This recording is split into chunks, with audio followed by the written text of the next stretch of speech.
아담의 눈이 선악과를 먹음으로 인해서 이제 밝아졌습니다. 그 눈이 밝아졌다는 것은 이 눈이 아니라 이성의 눈이 밝아진 겁니다.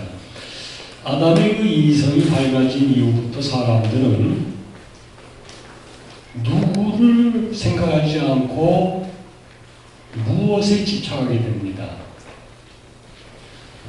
이걸 성경적으로 얘기하면 하나님을 생각하지 아니하고 이 세상 것에 집착하게 됩니다. 이제 보이는 것에 집착을 하게 되는 것이죠. 그런데 이 무엇이라고 하는 것, 세상의 모든 그 사물을 이제 무엇이라고 하는 단어로 이렇게 농축을 하게 되면 이 무엇이라고 하는 것은 그러니까 모든 사물은 모든 만물은 누구가 선결되어야 이 무엇이라는 것이 설명이 됩니다. 즉 창조주가 설명이 되어야 피조 세계가 이해가 되는 것입니다. 그런데 아담의 그 눈이 밝아진 그 이후부터는 세상에 보여지는 것에 대한 관심이 더 많기 때문에 사람들이 그 무엇이라는 것에 집착을 하게 되고 그래서 세속적인 그런 사람이 되게 되는 것입니다. 그래서 그 누구라고 하는 나를 존재케 하신 창조주 하나님에 대한 그 인식이 되어야 나는 누구이며 무엇 때문에 살며 어디로 갈 것인가 하는 것에 대한 인류의 그 궁극적인 질문에 대한 답변이 나옵니다. 그런 그 답변을 얻기 위해서 하나님은 누구신가 하는 것을 우리가 성경을 근거로 해서 확실하게 알아야 됩니다. 하나님은 우리가 잘 아는 대로 삼위일체 하나님이십니다. 이 삼위일체에 관해서는 삼위일체론에 관해서는 제가 지금 소논문을 쓰고 있는데 제가 논문의 핵심 요약을 한마디로 얘기하면은 하나님은 니케아 회의 그러니까 이제 초대교회 거의 초대교회입니다. 초대교회 때의 이 삼위일체 논쟁이 그 여러 종교회의를 통해서 아주 몇백 년간 지속됐는데 이 종교회의를 통해서 삼위일체론에 대한 논쟁이 아주 심각하게 대두가 되는데 이 삼위일체 논쟁이 시작되면서 하나님은 삼위일체론이라는 틀 안에 갇혀 계시게 됩니다. 이 삼위일체 하나님을 설명하려면 굉장히 많은 시간이 필요하지만 그걸 지금 할 수가 없고 간단하게 말씀드리면은 전통적인 신학에서는 이 삼위일체론을 기독교 신학 기독교 사상 중에 신비 중에 신비다 이렇게 그냥 치부해버리고 이걸 누구도 깊게 파고들려고 하는 사람들이 잘못 파고들면 다 이단으로 매도되니까는 그래서 삼위일체론을 지금 뭐 설명하고 어떤 정리를 내기보다는 삼위일체 하나님이 나와 어떤 관계가 되어야 되는가에 초점을 맞추도록 하겠습니다. 내게 삼위일체 하나님이 아니면 관계가 없으면 그 하나님과 나는 아무 의미가 없는 거예요. 그렇게 신학적으로 논리적으로 논쟁만 하는 삼위일체로는 아무 소용이 없다는 얘기. 삼위일체 하나님은 내게 직접적으로 내 존재와 내 미래에 직접적으로 연관이 되고 영향이 미치는 중요한 하나님이셔야 됩니다. 그래서 그걸 아주 간단하게 정리를 해드리겠습니다. 삼위일체 하나님은 뭐 여러 가지 이론이나 학설을 다 거두절미하고 나의 삼위일체 하나님이 되어야 됩니다. 그럼 이 삼위일체 하나님은 나의 어떻게 관계가 되느냐? 창조주 하나님은 나를 존재케 하는 하나님이십니다. 내 인생의 삼위일체 하나님이 되어야 돼요. 그리고 구속주 예수 그리스도는 나를 중생케 하는 하나님이어야 됩니다.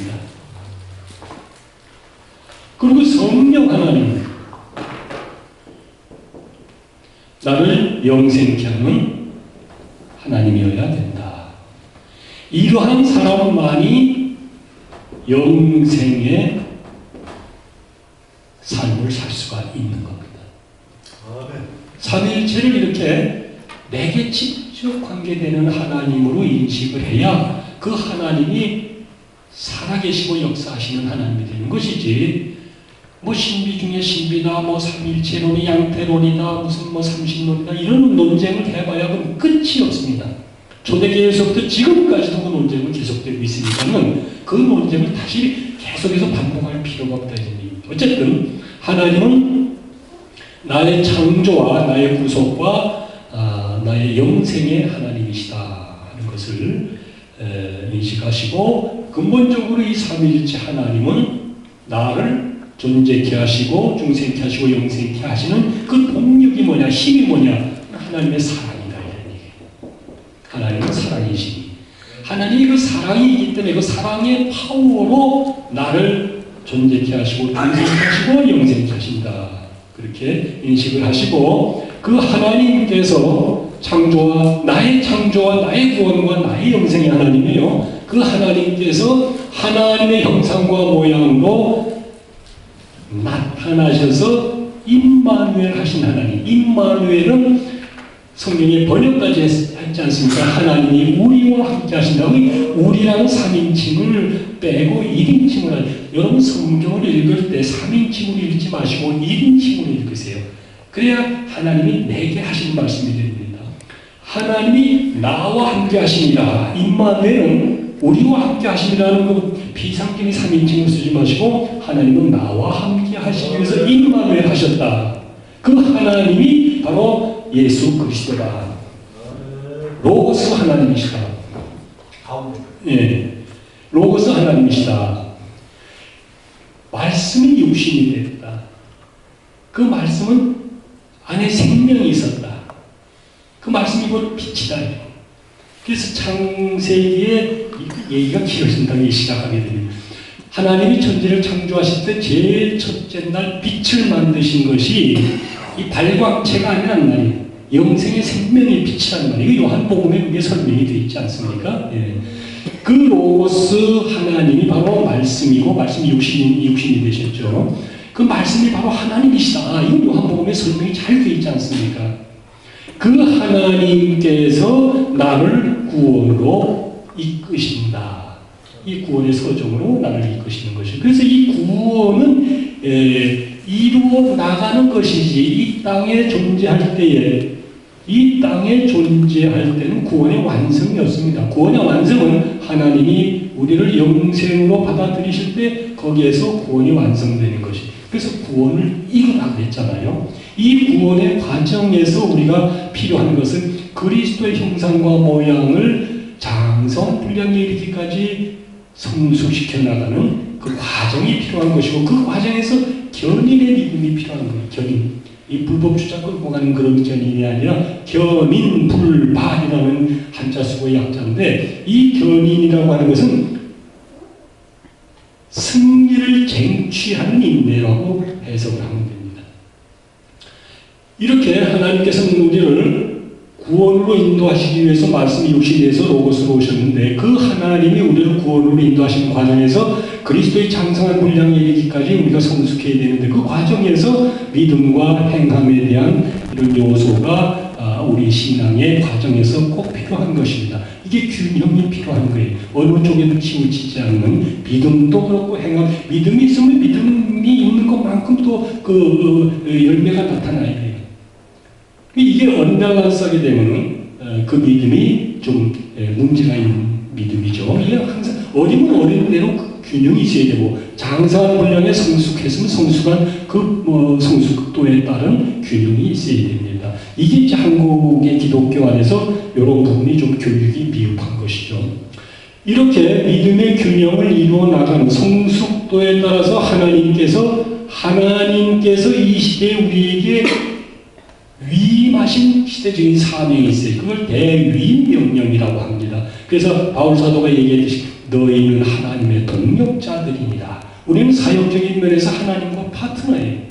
하나님과 동력자라는 그런 인식을 가지고 그런 영적 사명감, 영적인 자부심을 가지고 이 시대에 하나님께로부터 위임받은 사명을 감당해야 됩니다. 내가 목사 된 것은 어떤 감투를 쓴 게 아니고 특권 의식을 가는 게 인도의 카스트 제도처럼 내가 카스트 제도처럼 내가 브라만이 되는 게 아니란 말이에요. 하나님의 동력자로서 하나님이 죽으라 하면 죽어야 되니 그리스도의 장성한 분량이라고 하는 것은 그리스도의 장성한 분량에 이르는 것은 그리스도가 십자가에서 죽으신 것이 그리스도의 장성한 분량이에요. 거기 이르기까지 우리를 자라라고 했지 않습니까? 그럼 우리도 그리스도의 장성한 분량에까지 자란다는 것은 그렇게 죽을 각오가 되어 있어야 됩니다.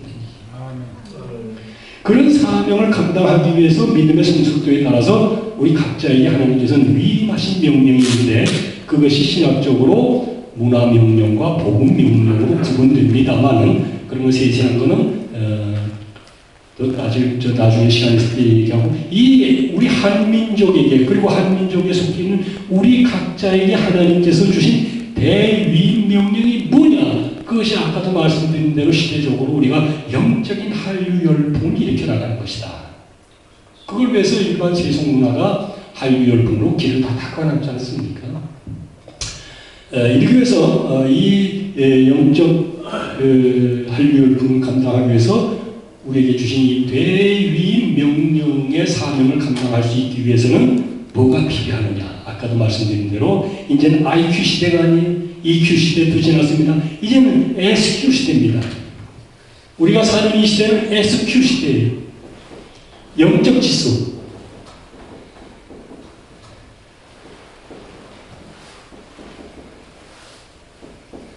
영적 지수 시대. 영적 지수가 높아야 이 시대는 지도자로서의 사명을 감당할 수가 있습니다. 그래서 우리는 이제 영적 지도자 된 여러분들은 여러분 자신도 그렇고 여러분들이 양육해야 될 새 시대의 지도자들에게 이 영적 지수를 높이는 일에 주력을 해야 됩니다. 그래야 사명을 감당할 수가 있습니다. 자, 삼위일체 하나님은 이렇게 그냥 간단히 맛만 보여드리고 개혁신학은 그러면 우리가 이 시대에 개혁적인 그런 신앙과 신학을 재정립해서 하나님께서 우리에게 주신 사명을 감당해야 되는데 그 개혁신학이 앞으로 지향하는 방향이 무엇이냐? 개혁신학의 그 지도가 아니라 지도입니다. 과연 우리는 앞으로 어떤 방향을 지향을 해야 되느냐? 거기에서 이제 조직신학적인 입장에서 신론서부터 종말론까지의 그런 관점에서 간략하게 무엇을 우리가 고정관념을 깨트리고 새로운 가치관, 새로운 영적 그런 가치관으로 재정립해야 되느냐 하는 것을 말씀드리겠습니다. 지금 우리가 서구신학에 대해서 아까 잠깐 말씀드렸습니다만 서구신학을 맹종하다가는 빨리 우리가 서구신학에서 독립서열을 해야 되는데 그러지 않고 그래서 여기가 좋사오니 하고 서구신학을 맹종하다 보면은 서구신학을 그대로, 서구교회를 그대로 따라가다가 결국은 질이 멸멸하게 됩니다. 눈을 보듯이 뻔해요. 제가 한 30년 전에 목사 되기 전에 사업할 때 스웨덴을 갔었는데 수백 년 된 고색 청년은 그 스웨덴이 개혁교회 본산이란 말이에요. 그 교회에 들어가 보니까 노인 몇 분만 앉아있어요. 그 큰 교회, 오래된 교회. 이게 벌써 30년 전 얘기란 말이에요. 그 후로부터 지금 계속 서구교회는 교회가 팔리고 커미서리가 되고 뭐 심지어는 술집이 되고 뭐 이단에 팔리고 이랬다는 얘기도 종종 듣지 않습니까? 이게 남의 나라의 얘기가 아니라 바로 우리 눈앞에 있는 현실이다. 정신을 차려야 돼요. 우리 지도자들이 이 시대적인 역사인식을 상황인식을 못하게 되면은 그냥 곤두박질 칠 수밖에 없습니다. 자, 그러면은 이런 상황에서 전통적인 서구신학에서 우선 실론을 얘기하자면은 전통적인 신학에서 하나님은 어떠한 분이냐면 하나님은 사랑의 하나님이다. 그래 아가페 사랑을 이제 강조합니다. 그런데 아가페라고 하는 단어는 성경적이지도 않고 신학적인 용어도 아닙니다. 본래는 이것이 헬라어로서 애찬이라는 뜻을 가지고 있거든요. 마음 맞는 사람끼리 식사하는 게 아가페란 말이에요. 이것이 이제 헬라 문화의 영향을 받은 로마가 기독교를 빙자한 로마 카톨릭을 만들면서 헬라 사상이 이제 그 로마 카톨릭 안으로 들어오게 됩니다. 그래서 이것이 소위 기독교로 위장된 로마 카톨릭 안에서 이것이 이제 하나의 신학적인 용어로 정착하게 되는데, 아가페라고 하는 단어는 물론 사랑이라고 이제 하나님의 무한한 사랑이다 이렇게 해석은 아니다. 본래 하나님의 사랑은 아니라고 아까 말씀드렸어요. 네 가지 사랑 중에 하나지 않습니까? 어떤 사람은 뭐 5가지 중에 하나인데, 4가지든 5가지든 여러 가지 사랑 중에 하나님의 사랑이 하나라면은 그 하나님 사랑은 문제가 많은 거 아니겠어요? 우리가 잘 아는 피디아스 토르게 에로스 아가페가 있는데 그 중에 아가페는 하나님의 사랑이다, 무한한 사랑이다. 이건 좀 억지란 말이에요. 근데 이것이 전통적으로 서구신학에서 가르쳐왔고 우리 한국도 그렇게 배워왔기 때문에 목사님들이 아무 부담 없이 하나님의 사랑은 아가페 사랑입니다. 아가페 사랑으로 여러분들이 이웃을 사랑하고 원수까지 사랑해야 된다는데, 저는 우리 집안에 있는 왼수를 아가페 사랑으로 용서 못하더라고요. 여기서 웃어야 되는데 나는. 우리 집에 왼수가 하나 있는데 그걸 사랑을 못하겠더라고요. 아가페 사랑으로는. 그럼 이러한 그 원수를 어떻게 사랑해야 되냐? 아가페로 안 되면은 사랑해야 되는데, 그럼 어떤 사랑으로 해야 돼? 이것이 이제 개혁 신학이 지향해야 될 과제인데, 성경에는 분명히 하나님의 사랑이 긍휼의 사랑이라고 표현되고 있어요. 이 긍휼이라는 단어는 굉장히 핵폭탄 같은 그런 위력이 있는 단어입니다. 이 긍휼이라는 단어는 라함이라고 하는데, 이 라함이라고 하는 단어에는 2가지 의미가 있어요. 긍휼이라는 의미와 자궁이라는 의미가 있어요. 그래서 하나님이 내가 너를 낳았다, 내가 너를 태중에서 양육했다. 이 성경에는 긍휼이라는 단어가 162번이 나오는데요. 어떤 사람이 조사를 했는데, 그리고 간접적인 표현으로 이 긍휼에 대해서 엄청나게 많이 표현되어 있고, 다윗은 이 긍휼의 뜻을 깨달은 사람이에요. 유대인이니까 왜 헬라어, 히브리어를 모르겠어요. 라함이라는 단어 안에 긍휼이라는 단어와 자궁이라는 의미가 있다는 걸 우리보다 더 잘 알았단 말이다. 그래서 다윗은 시편에 보면 이 긍휼을 10,000번 이상 붙들고 기도하고 찬양하고 감격했어요. 긍휼의 사랑, 하나님의 사랑은 긍휼의 사랑이에요. 엄히 자궁의 사랑이란 말이에요. 이웃은 물론이고 왼수까지도 내가 너를 난생 지지해야 이게 사랑이 되고 용서가 되지, 아가페에서 언제 밥 한 번 먹자 이거 가지고 용서가 안 된단 말이에요. 긍휼의 뜻이 무엇인지 배워라. 긍휼은 치유의 근원이다. 긍휼은 심판을 이기고 자랑합니다. 여러분들 긍휼을 붙들고 몸부림치시면은 그 긍휼로 죄 문제 해결되고, 마음속에 있는 그 여러 가지 불신앙, 또 미움, 좌절 이런 문제가 다 해결이 돼요. 이 긍휼은 주님께서 베드로에게 준 천국 열쇠와 같은 거예요. 이걸로 성경이 다 열려요. 긍휼로. 긍휼은 하나님의 사랑이 샘솟는 사랑의 세계입니다. 우리는 이런 개혁적인 신학의 정체성을 재정립해야 된다. 습관적으로 그냥 선배들이 배우고 가르쳐온 걸 나도 또 그렇게 그냥 맹목적으로 무의미하게 설교하고 가르쳐서는 안 된다. 그래가지고 세계 지도력을, 영적 지도력을 발휘할 수도 없어요. 자, 그 다음에 교회론으로 넘어갑시다. 교회는 우리가 잘 아는 대로 에클레시아라고 하지 않습니까?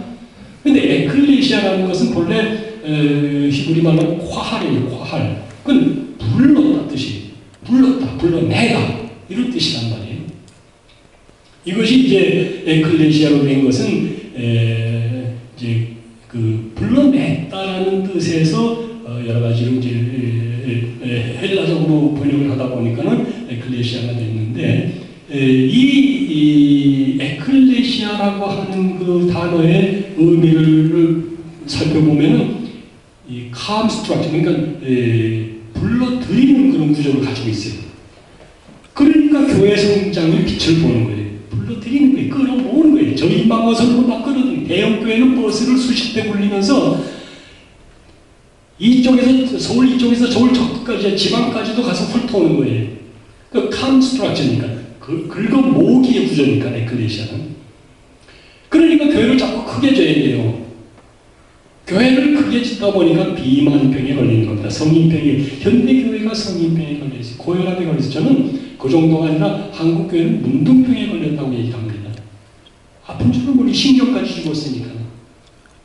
이것을 개혁적인 교회론으로 재정립하기 위해서는 이런 끌어모으는 구조가 아니라 보내는 구조. 우리는 선교지향적이지 않습니까? 보내는 구조로 우리가 이 개념을 재정립해야 되는데, 그렇게 개념을 재정립하기 위해서 교회는 하나님의 대위임 명령을 수행하는 사역지로 만들어야 된다. 그래서 들어오면 들어온 것만큼 또 나가는 이 순환이 되고 건강한 그런 교회가 되어야 돼요. 하나님이 성막을 지으라고 명할 때 치수와 색양, 그 색깔과 양식 모든 그 재료까지도 일일이 다 명하셨어요. 하나님이 치수를 정확하게 말씀하셨지 않습니까? 이렇게 만들어라. 그런데 그 성막으로 사람들이 들어오기만 하고 나가지 않으면 성막을 키워야 돼요. 그럼 하나님의 뜻에 반하지 않습니까? 오늘날 현대교회가 그렇다는 거예요. 성막을 자꾸 더 크게 지어야 돼요. 그게 인본주의입니다. 그런데 들어오는 만큼 내보내면 크게 지을 필요가 없어요. 하나님이 명하신 대로 그대로 순종하면 아무 문제가 없는 거예요. 들어오고 나가면 이 균형이 안 맞으니까 문제가 되는 거예요. 아까도 말씀드린 대로 하나님의 내위임 명령은 복음 명령과 문화 명령으로 세분되는데, 그게 다 건강한 순환되는 교회를 만들기 위한 명령인 것입니다. 교회는 이렇게 보내는 구조가 돼야 이타적인 사랑을 실현하는 교회가 돼요. 그냥 긁어모으기만 하면 이기적인 교회가 돼요. 한국 교회가 극단적인 이기주의에 몰려 있어요. 그러니까 2천억, 3천억 들여서 교회를 지어야 성공했다고 얘기를 하지 않습니까? 그렇게 짓지 못하는 목회자는 무능한 목회자고 기도도 안 하는 목회자라고 매도된단 말이에요. 이게 정말 큰 병입니다. 그래서 제가 문둥병이라고 얘기하는 거예요. 이걸 치료가 돼야 돼요. 그 교회는 그렇게 정리하고, 그 다음에 이제 기독론으로 넘어가겠습니다. 자, 기독은 전통적인 서구신학에서는 하나님의 대속, 구속. 이게 이제 서구신학이 이렇게 우리에게 가르치고 우리가 배워왔는 게 잘못됐다 이게 아니라, 여기에서 청출어람이라고 해서 업그레이드 하자 이거에 한 발 더 우리가 성숙하자 이 얘기지, 이게 잘못됐으니까 이걸 버리자가 아닙니다. 그렇게 오해가 없으시길 바라는데, 전통적인 서구신학에서의 기독론은 대속 또는 구속이 핵심입니다. 또는 속량이라고도 하고, 속량이라고 하는 것은 값없이 완불했다 뜻입니다. 한 푼도 외상이 남거나 미결된 것 없이 완불했다. 그래서 우리가 하나님의 구원의 은혜는 값없는 은혜다 이렇게 이제 설명을 하는데, 사람들이 이걸 잘못 알고 있어요. 아, 공짜구나, 싸구려구나, 그렇게 오해하는데, 값 없다고 하는 것은 공짜나 싸구려라는 그 의미가 아니라 값으로 환산할 수 없다라는 얘기입니다. 그걸 어떻게 값으로 환산할 수 있어요? 예수님의 생명을 값으로 환산할 수가 없다니. 그러니까 값없이 주는, 아니 차라리 값없이 준다 이거죠. 그 값으로 쳐서 값을 내라면 그 값을 낼 사람이 세상에 한 사람도 없는 거예요. 자, 이렇게 속량이라는 그렇게 의미가 됐는데, 이 목적은, 우리를 배속하시고 우리를 구속하신 목적은 하나님과 나와의 관계를 회복하는, 화평케 되는 화목의 제사라는 거예요. 그래서 이스라엘의 그 5대 제사를 쭉 살펴보면 복잡하고 뭐 절차가 까다롭지만 그 핵심 사상을 보면 하나님과의 화목이더라고요.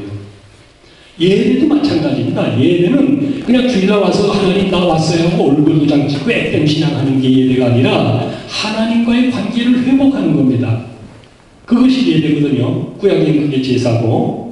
그런데 기도론이라고 하는 것은 그런 것을 근거로 한 구속, 대속의 의미가 있는데 그럼 우리가 하나님의 자녀가 돼서 하나님과 화평을 누리는 것으로 만사형통이냐? 그걸로 끝이냐? 하면 끝이 아니란 말이에요. 우리와 관계를 회복해서 화평케 하시고 우리를 하나님의 자녀 삼으신 목적이 있단 말이에요. 그 목적이 뭐냐를 밝혀야 된다는 얘기예요. 그 기독의 목적, 하나님이 기독하신 그 목적을 우리가 알아야 된다. 단순히 나를 하나님의 자녀 삼으시는 것이 목적이고 우리가 하나님의 자녀 된 것으로서 하나님의 뜻이 이루어진 거니까 더 이상 뭐 할 게 없는 거예요. 그러나 그게 목적이 아니고 그건 과정이란 말이에요. 하나님이 나를 대속하시고 나를 구속하신 목적이 뭐냐? 그것은 하나님의 의를 나타내시기 위함이에요. 의라고 하는 것은 한자는 말이죠. 굉장히 의미가 많습니다. 우리 중국 선교하신 선교사님 잘 아시겠습니다만 한자가 가지고 있는 그 영적인 의미가 굉장히 많아요. 왜 한자의 성경적 영적 의미가 많느냐 하면 이거 아주 설명이 장황하지만은 이것도 제가 다 조사를 했어요. 그럴 수밖에 없는 역사적인 사실을 가지고 있는데 그건 거두절미하고 의라고 하는 단어는 양이라는 단어와 나라는 단어의 합성어거든요. 나를 위해서 양이 죽지 않는 하나님과 나와의 관계가 회복될 수 없다는 얘기예요. 이게 그렇기 때문에 양이 어린 양이신 예수 그리스도가 나를 위해서 대속하셨기 때문에 나와 하나님과의 관계가 화평케 되고 화목케 됐다. 그런 결과가 바로 의가 이루어졌다 하는 얘기입니다. 그런데 이 의라고 하는 것은 아벨의 제사예요. 의의 거룩한 산제사, 이것이 너희가 드릴 영적 예배이다. 이 의는 단순히 한자 글자 하나로 끝나는 게 아니라 의의 거룩한 산제사, 이것이 너희가 드릴 영적 예배이다. 그런데 여기서 산이라고 하는 것은 완료형으로 해석하지 마시고 현재 진행형으로 해석하지. 살리는 제사, 의의 거룩한 살리는 제사가 바로 기독론의 핵심이다 이런 얘기입니다. 그 다음에 구원론으로 넘어가겠습니다. 구원론에 있어서 지금 가장 문제되는 게 구원파에도 그렇고 모든 이단들이 이 구원론에서 문제가 되는데 구원론에서 왜 어느 부분이 문제가 되느냐, 여러분들 이제 그런 걸 참고하셔서 좀 이상한 논리를 전개하는 이단들이 이 사람들이 이런 사상을 배경으로 하고 있으니까 이렇게 얘기하는구나 것을 이해하셔야 돼요. 구원에 관해서는 말이죠. 크게 두 가지는 아닙니다. 우리가 구원받은 실체가 변화되는 것이냐 아니면 상태가 변화되는 것이냐. 근데 대개 이단들은 실체가 변화된다고 그래요. 이제 구원파 같은 예를 들면 구원파는 자기네들에게 오게 되면 물론 이제 다시 믿어야 된다고 다시 교육받고 다시 믿어야 된다고 얘기하지만 그렇게 교육을 받으면은 이제 회개할 필요도 없고 더 이상 죄도 안 짓는다 이렇게 얘기를 하고 자기네들에게 오면 구원이 완성된다는 식으로 얘기를 해요. 그러면 그 사람들이 와서 그렇게 얘기를 하면 이렇게 등 뒤로 이렇게 돌아가 보세요. 그래서 그 뒤에 천사 날개가 있으면 나가시고 천사 날개가 없으면 사기꾼으로 매도하시는 거예요. 우리 인간은 실체가 변화되는 게 아니에요. 상태가 하나님의 자녀로 옮겨지는 거예요. 그런데 전통적인 서구신학에서는 이 구원을 영생으로 구원을 받으면은 영생의 삶을 산다고 가르치고 있습니다. 자, 그럼 여러분들이 영생을 한번 보세요. 이 영생은 시간적인 개념입니다.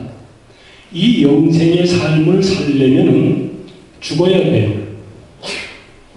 살아있는 사람이 영생의 삶을 산다는 얘기 저는 아직까지는 들어보지도 못하고 앞으로도 듣지 못할 겁니다.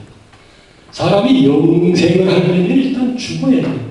그래야 영생으로 들어갈 수 있어요. 근데 이 영생의 삶을 살 수 있는 사람이 죽는다고 다 영생에 들어가는 건 아니잖아요.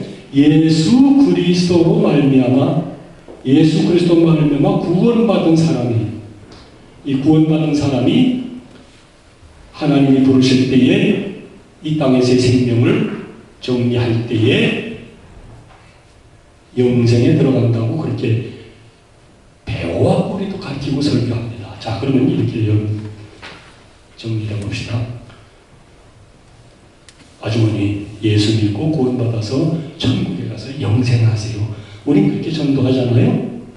그러면은 이걸 다른 말로 바꾸면은 아주머니, 예수 믿고 지금 당장 죽어서 천국 가서 영생하세요 하고 똑같은 얘기예요.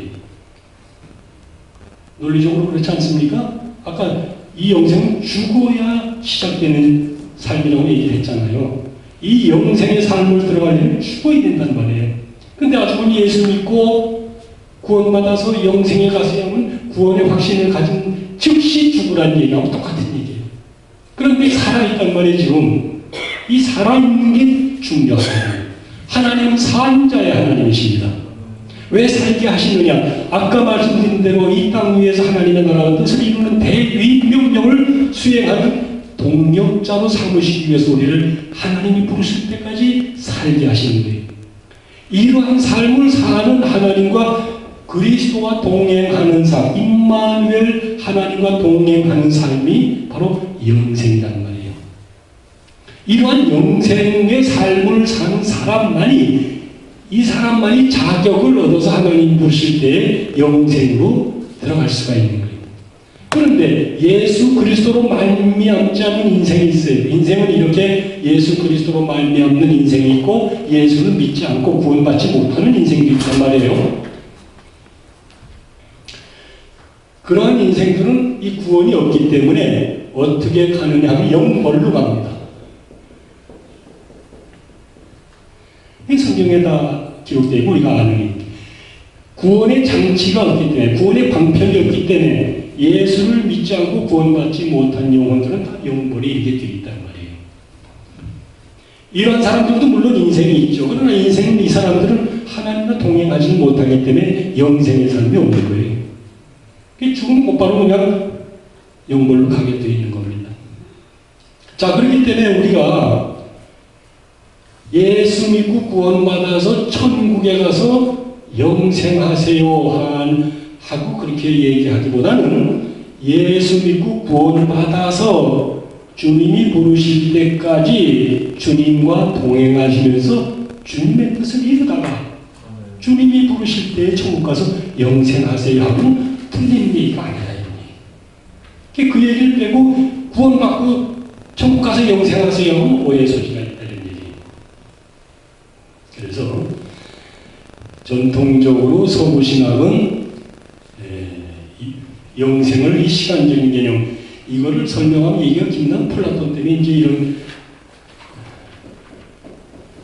영생의 개념으로 가르치는데 하나님은 시간과 공간의 제약을 받지 않으시는 하나님이시기 때문에 이러한 표현은 굉장히 제한적입니다. 그래서 우리가 개혁적인 신학의 방향을 잡으려면 하나님과 동행하는, 이건 하나님과 동행이에요. 구원을 하나님과 동행하는 그런 구원의 삶으로 재정립해야 된다 이런 얘기입니다. 그러한 사람만이 자동적으로 천국 가서 영생하는 거예요. 하나님과 동행하지 않는 사람이 어떻게 영생을 가느냐, 이건 불가능한 일이에요.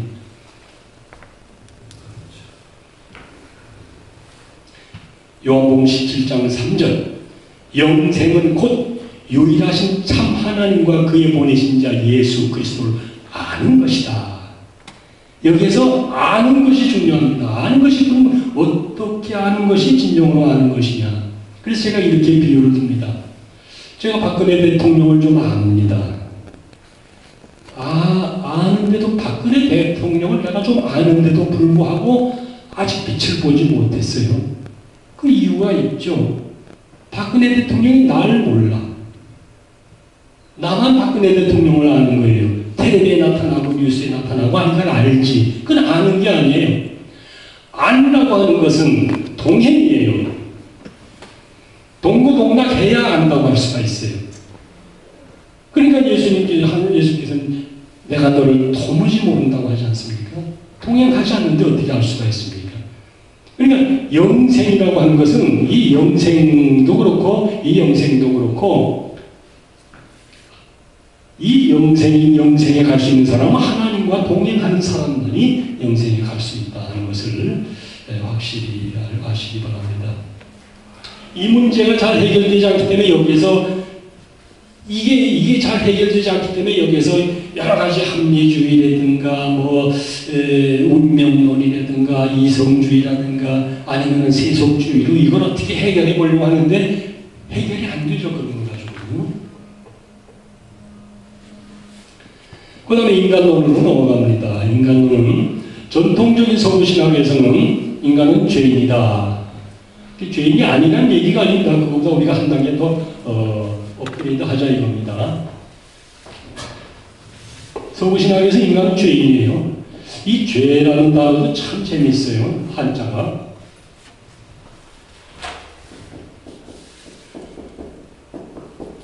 한자를 이렇게 쓰지 않습니까? 저는 이걸 그래서 이렇게 독충으로 달리 이제 그립니다. 독충. 이게 독충에 물리면 무지무지하게 괴롭고 심지어는 죽을 수도 있어요. 죄의 삭은 사망이니까. 자, 이렇게 전통적으로 서구신학에서는 인간은 죄인이다. 이렇게 정리를 하고 있습니다. 죄인 맞습니다. 그런데 여기 문제가 있어요. 이제 이 인간을 죄인이라고 하는데 이 인간론에 있어서 조직신학적인 입장에서 인간론에 있어서 인간이 2분설로 되어 있느냐 3분설로 되어 있느냐 이렇게 분분하게 이 의문들이 많은데 2분설도 아니고 3분설도 아니에요. 이것 때문에 교단이 갈라지고 목사들이 싸운다는 말이에요. 자기가 옳다고. 그런데 이 2분설과 3분설의 배경은 이건 불교적인 용어고 이건 유교적인 용어예요. 그리고 우리 한국 기독교인들은 이런 문화적인 그런 영향이 있기 때문에 하나님의 인간에 대한 그 부분도 이게 유교적으로는 3분설이고 불교적으로는 2분설이에요. 근데 이게 다 틀렸단 말이에요. 하나님은 불교의 하나님이 아니고 유교의 하나님이 아니잖아요. 그 하나님은 인간을 어떻게 정의하셨나? 하나님의 형상과 모양이에요. 인간은 하나님의 형상성이에요. 그게 성경적이지 않습니까? 성경에는 물론 인간은 영혼육으로 되어 있다, 영혼육으로 되어 있다. 그렇게 따로따로 그렇게 구분되어 있는. 그럼 어느 게 맞냐 이게? 둘 다 맞냐, 둘 다 틀리느냐? 그거는 2분설, 3분설을 증명하기 위해서 그렇게 되어 있는 게 아니라 인간의 속성을 얘기하는 건데 인간은 분명히 성경에서 하나님의 형상과 모양으로 만들었다. 이미지 효과 아시죠? 하나님의 형상과 모양으로 만들었다. 이게 인간론의 핵심이란 말이에요. 자, 그러면은 여기서 인간이 죄인이냐 아니냐? 물론 죄인이긴 한데 죄인은 처음서부터 죄인은 아니란 말이에요. 아담이 처음부터 죄인으로 하나님 만드신 건 아니잖아요. 하나님 보시기에 심히 좋게 만드셨는데 어떻게 그게 죄인일 수가 있어요? 죄인은 나중에 들어왔단 말이에요. 그래서 죄가 원죄냐 자범죄냐 하는 것도 이제 설명이 길고 그 원죄 자범죄라는 표현도 잘못되어 있는 것입니다만은 어쨌든 하나님은 죄인을 창조하시지 않습니다. 아담을 창조하셨고 하나님의 형상과 모양대로 만드셨고 보시기에 심히 좋아하셨어요. 대만족하셨어요. 그때는 죄인이 아니에요. 그렇게 하나님의 형상과 모양대로 만든 인간에게 사단이 하나의 박테리아처럼 죄의 씨앗을 오염시키게 돼서 죄인이 된 것이죠. 그러면은 여기에서 좀 더 발전해서 개혁적인 인간론은 뭐냐? 하나님의 형상과 모양이다. 인간은 하나님의 형상과 모양대로 만들었어요. 근데 왜 죄를 짓느냐? 죄는 부패케 하는 일종의 박테리아예요. 이 병균이나 마찬가지라는 말이에요. 이것이 사단에 의해서 인간에게 들어와서 죄라는 것이 만들어졌기 때문에 비로소 시작된 죄가 있고 그 죄를 우리는 계속 답습하고 있기 때문에 죄인의 형태를 가지고 있지 하나님은 본래부터 죄인을 만드시지 않았다 이거죠. 로마서 8장 29절에 분명히 말씀했어요. 하나님 그 아들의 형상을 본받게 하기 위해서 우리를 그 아들의 형상, 아들이 누구냐 이게 하나님의 형상과 모양이잖아요. 그러니까 그 아들의 형상을 본받게 하기 위한 것은 우리가 그리스도의 형상과 모양에 이르기까지 성숙해 있는 얘기, 장성한 분량에 이르기까지. 그러면 이 하나님의 형상과 모양은 더 구체적으로 뭐냐 이거죠. 이게 비상적이고 애매한 표현이잖아요. 하나님의 형상과 모양 알 것 같은데 감이 안 잡혀요. 하나님의 형상과 모양은 바로 사랑입니다. 사랑.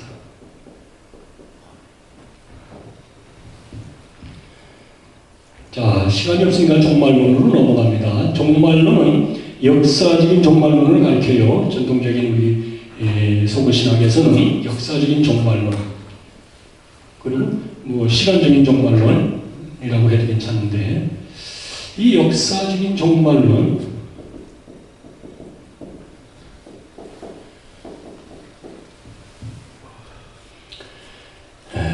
그럼 역사적인 종말이라는 끝이라는 개념이에요. 끝. 그래서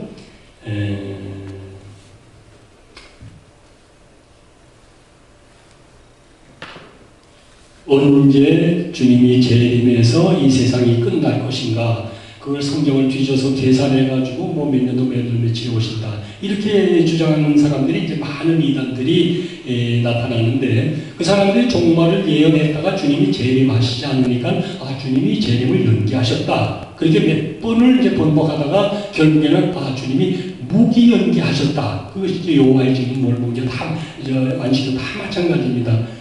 그러니까 하나님이 보시기에 참 한심한 노릇이죠. 하나님은 하나님의 섭리가 있고 하나님의 계획이 있는데 인간들이 제멋대로 뭐 언제 오신다 안 오신다 이렇게 얘기를 하는데 어쨌든 역사적인 종말은 끝이라는 개념을 가지고 있어요. 이 끝이라는 개념이 있기 때문에 이제 시하고 종말론도 나오는 것이고 이 끝이라는 것을 가지고 사람들을 불안하게 불안 조성을 해가지고 헌금을 갈취하고 하는 이런 폐단이 생기는 거예요. 끝이니까 뭐 더 볼 거 없잖아요. 끝인데 무슨 재산이 무슨 소용이 있고 집이 무슨 소용이 있고 다 바쳐라 이런 얘기죠. 개혁적인 종말의 개념은 끝이 아니라 새로운 시작입니다.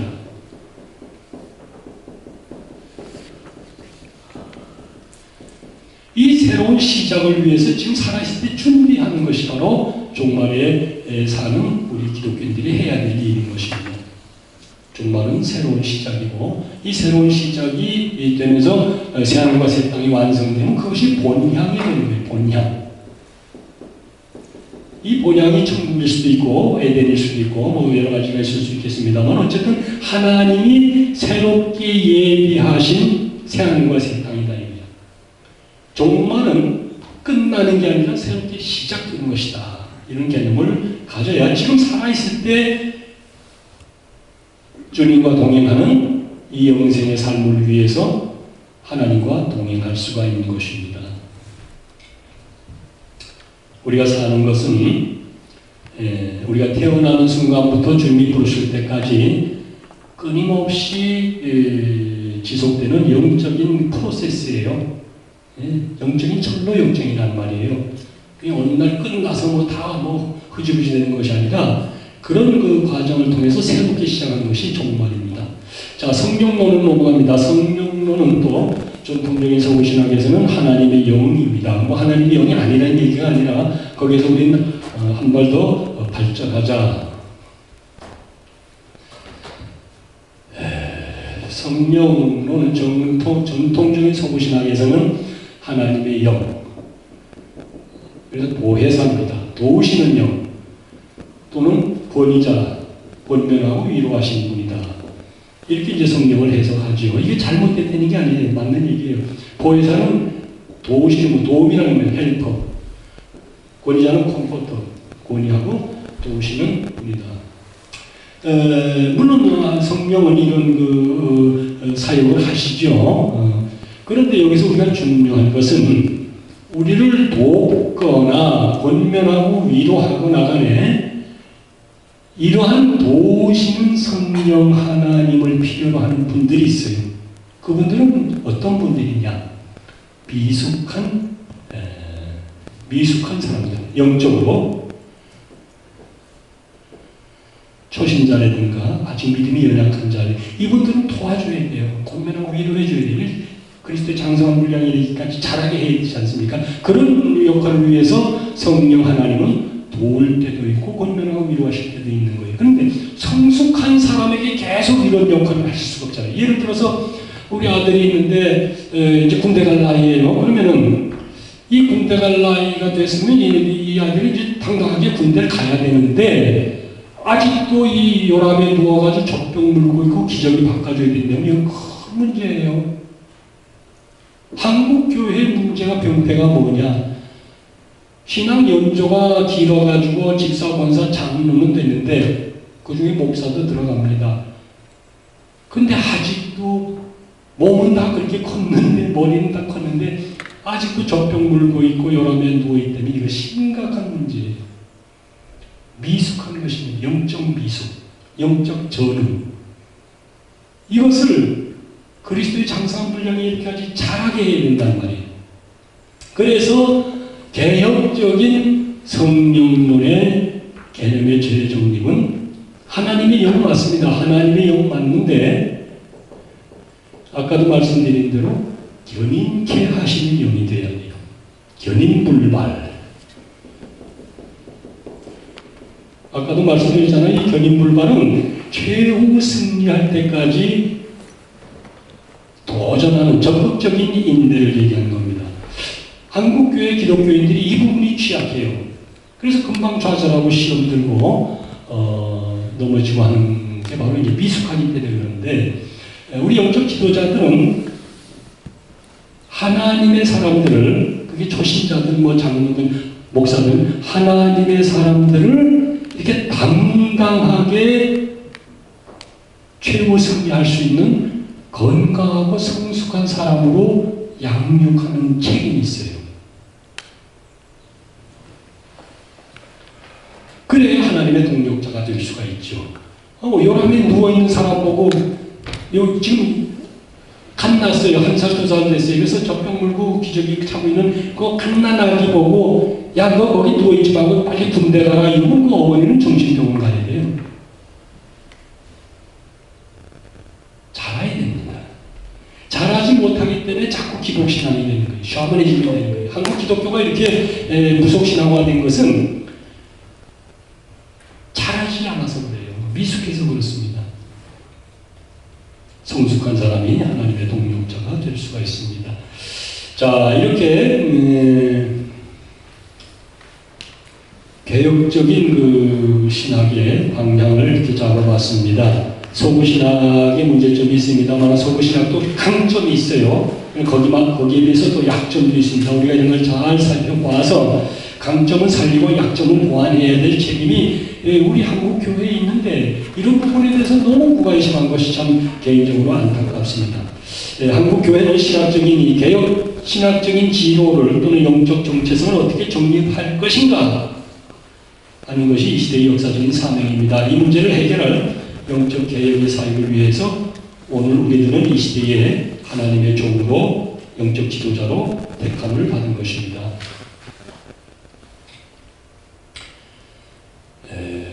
서구신학은 이성주의로 발달을 해서 인본주의화 됐어요. 우리가 다 잘 아는 얘기입니다.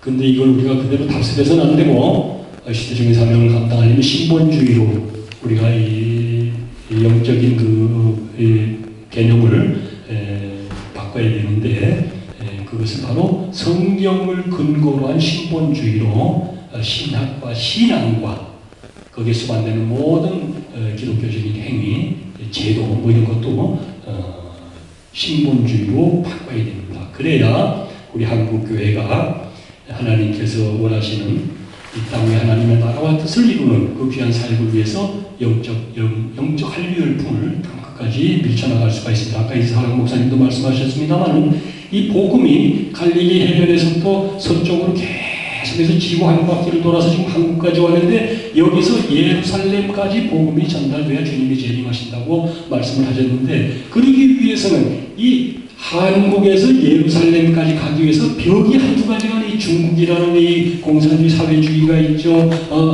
불교 사상이 있죠. 힌두교 사상이 있죠. 무슬림 사상이 있죠. 또 유대주의도 있죠. 거기에 또 여러 가지 정치적인 문제, 사회적인 넘어야 될 산이 한두 개가 아니에요. 이건 한국교회가 지금 이 상태로는 감당을 못한다 이런 얘기예요. 이 넘어야 될 이 많은 산들을 훈련되지 않고 준비되지 않으면 나폴레옹이 군사들이 이끌고 에베레스트 산을 넘다가 이 산이 아닌가 비하고 다른 산을 갔는데 거기서 보니까 여기도 아닌가 비하고 군인들이 죽을 고생했다는 얘기죠. 한국의 영적 지도자들은 성도들을 끌고 이리저리 끌고 다니면서 기진맥진하게 만들고 엄청난 손실을 지금 일으키고 있는데 우리가 빨리 이런 문제들을 해결하고 촛대가 중국에 뺏기는 일이 있어서는 안 되겠습니다. 촛대가 중국으로 넘어가면요 우리나라는 벌장 다 보는 거예요. 우리 전쟁 경험해보지 않았습니까? 전 월남전까지 가봤는데 전쟁이 일어나면은 그냥 다시 재기불능이에요. 하나님이 그래도 이 나라를 지켜주고 계시니까 이만큼 됐는데 이 정신을 차려야 되는데 자기 잘난 줄 알고 교만은 패망의 성공 넘어지니 합작이란 말이에요. 한국교회는 너무 자만하고 너무 교만해 있어요. 주제 파악을 못하는 거예요. 우리는 여기 비록 이 산골이지만은 여기 사랑 회복이지 않습니까? 첫사랑 회복이지 않습니까? 이 회복을 주제로 해서 한국교회를 깨워나가는 작은 불씨가 돼서 한국교회를 살려내는 그런 사역자들이 여기서 많이 배출됐으면 참 감사하겠습니다. 오늘 여기까지 하겠습니다.